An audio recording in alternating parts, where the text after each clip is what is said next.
Hey everyone, so I've got something a little different today than the plants. Let's see, get my dentist bag out of the way. So, recently I've gotten into some different things with my hobbies and pets. So, if you remember previous videos, I had that bird-eating tarantula, and I've got something a little more complex that takes a lot more care. So, recently I discovered tortoises. Or not discovered, but I've started working with them. We have a few at work, and I got a few of my own because they're little. And they're not just any tortoises, these are hingeback tortoises, or Kinixys, specifically Kinixys homeana, or the Holmes hingeback tortoise. This one's my female I've had for about a year. You can see she's not too shy. Typically the species is noted for being very reclusive, very shy. They don't really appreciate being handled that much. It takes a while to get used to people. I've had her since January of 2019, I think is when I got her. And as you can see, she's pretty used to being handled. Doesn't really care. But what sets these tortoises apart from a lot of other tortoises is their carapace. So if you're familiar with chelonians at all, you'll know that most turtles and tortoises, if they have a hinge, it's on their plastron. So it'll be typically right here or back here on this suture. These are different. Their hinge is right here. It's on the top. And they can actually swing down the top of their carapace to close up their back legs. And then they have these really elongated cephalic scoots that protect their head and legs pretty easily when they retract back into their shells. So they're a little different than most other tortoises. They also don't get very big. Maybe like this species 9 inches is a large individual. I've seen some at a foot that were exceptionally large. Those were really big males. Wild caught, obviously, but I went for a little tiny female. She got her at 6 inches, and she's been growing steadily. No pyramiding. She has some new growth rings forming in. If you keep their humidity high, they tend to keep a pretty good shell shape. You can tell with hers, she's just, pinching really. They're very strong, by the way, for their size. So you can see she's kind of like this dark chocolatey color. She really wants to go. She's got this really rich brown coloration on her shell. That's pretty variable. And as a female, you can tell she's got this little stubby tail. It's pretty short. She just peed all over my table earlier, so I had to clean that up because you pee on everything. Yeah, you pee all the time whenever I take you out. So I don't let you walk around the floor anymore because you make puddles. Should have called you Puddles. But yeah, this one's Prushka. She was the first one I got. I've had her for over a year. They're omnivorous, so they're very different from other tortoises. They have a strong preference for mushrooms. That's one of their staples in their diets. They will eat greens, not that much, but I also feed her things like squash, papaya, mango. When I grow one out, soursop. They like that a lot. It's a little tough to eat, but they'll still go for it. What else do I give her? Sometimes banana, thawed frozen mice, worms like night crawlers, and mealworms in a deep dish so they don't get out. So stuff like that. They eat carrion in the wild. They eat a lot of fungi and mushrooms. Pretty much anything they can chase down, they will eat. So I'm going to put her down. So that's my female. I also have a male. So this is Mitty, is what I called him. You can see the hinge really, really distinctly right there. That is a very well-defined hinge. They don't have that when they're young. So for the first few years, they do not have this hinge, but as they grow, it develops on the peripheral scoots. I know they're not costals. I think it's Marginal Scoots, that's what they're called. Their shells are also really weird looking. They kind of look, there she goes. They look really deformed compared to other tortoises, which is part of the appeal. Kinixys homeana also has this right angle on their last vertebral scoot, so it's pretty much like a school bus, just sharp angle at the end of their shell. You can see he's a lot shyer. He's not going to come out. He only comes out when I'm not really paying attention to him, and he'll walk around and forage for food. They do eat pretty regularly, so you have to keep on top of that pretty easily. I fast them every other day. There she goes. But yeah, so yeah, kind of typical standard tortoise expectations with their food consumption. You can see he's a lot paler than Prushka is. And also give you a comparison of their shells. It's pretty easy to tell the males and females apart, even when you can't see the tail. Because if you can't tell, he's pretty well sealed in there. Can't see his tail. But yeah, so I'll do this slowly so I don't upset her. But if you look, the males are a little more hourglass shaped than the females are. The females are really boxy and wide.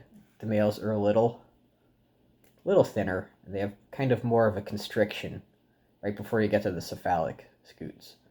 Those dorsal scoots, whatever they're calling them.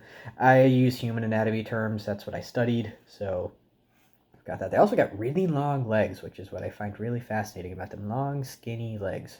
Since they're a forest floor species. So they need to climb over... Don't kick your friend.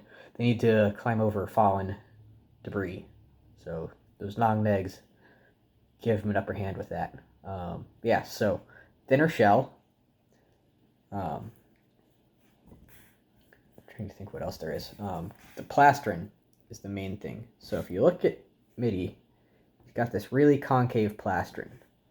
He's got this big old dent on the belly. Prushka's is flat. Almost completely flat. There's some curve to it, but pretty flat. That's a big difference. You also see the last scoots on their plastron are fairly different. The females is a little more open for egg laying. The males is a lot more rounded. It's not concave. So they don't need to lay eggs. They don't need that big opening. The females do. You'll also be able to tell. I know you don't like this. Their plastron's a lot skinnier on the male. The females are pretty rounded, sort of like a little hamburger. The males are almost linear along the sides. So quite a big difference there. There's also, what I've noticed, the length of their front scoots. The males are a little longer, females are a little shorter. If I flip them back this way, I don't want to twist their intestines, that's why I'm doing this slowly. That's a problem with Chelonians. If you flip them too fast, their intestines will twist.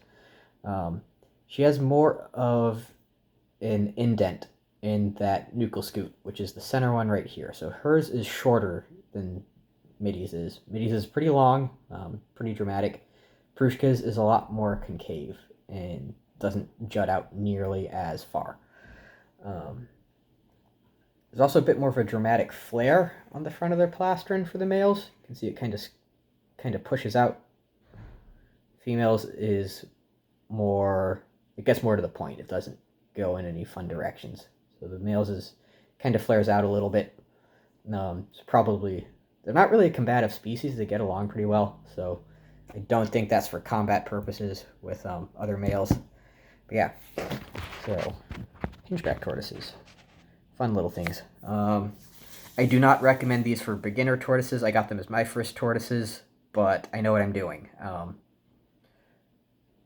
Plus, I work with some of the best herpetologists in the country. That helps out a lot as well. So if I have any questions, I go to them. So far, I've been pretty successful with these little guys. I've had one mating attempt. It did not go well because this guy couldn't find the front and back end of poor Prushka here, and I felt really bad for her. She was not happy. Do not blame her. But yeah, hoping for eggs in July. It's mating in the spring. So they're heading towards the endangered species list. Their numbers are dwindling in the wild, so I didn't feel very okay with keeping just a single female, so I went ahead and got a male as soon as I found one, because I didn't know when I'd be able to find another one for a decent price that I found Mitty for, so I went ahead and sprung and got them. They cohabitate after a month of quarantine. There's no really aggressive detrimental conflict. They just kind of like shovel substrate on top of each other. That's about it. No flipping, no biting. So they're pretty calm for tortoises. Most people don't know that they're actually aggressive towards each other for some species. But that's what I like about these. They're pretty calm. They don't really start any problems with each other. So they're pretty easy to work with. But their diet, getting them to eat initially, is very difficult. That's where most people have trouble with, is getting them to eat, especially wild-caught individuals in captivity. They just don't want to take food. Most of them come in very emaciated and riddled with parasites. Luckily, this guy had been in the country for 7 years.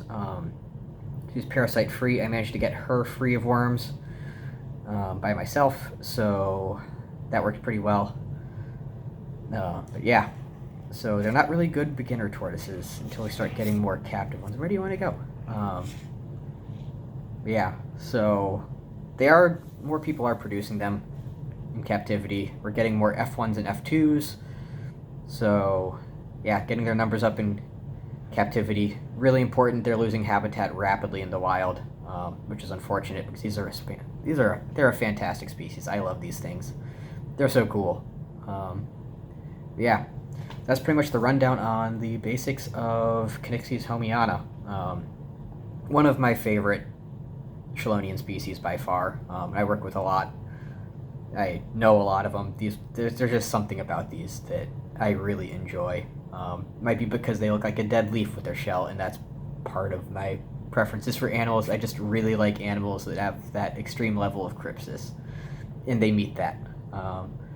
They're a lot of fun to watch as well.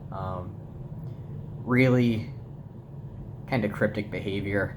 They really interesting personalities, though. Where are you going? But yeah, they're fun.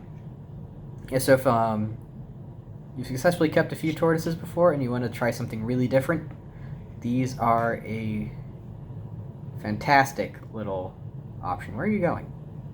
What are you doing? She's backing up. Yeah. So, yeah, that's pretty much it. Cool little guys. Don't really have much to say else about them, so I'm gonna go put them back in their enclosure because Perushka obviously wants to go somewhere, and I will leave it at that. Hopefully you all enjoyed this, and I will see you next time.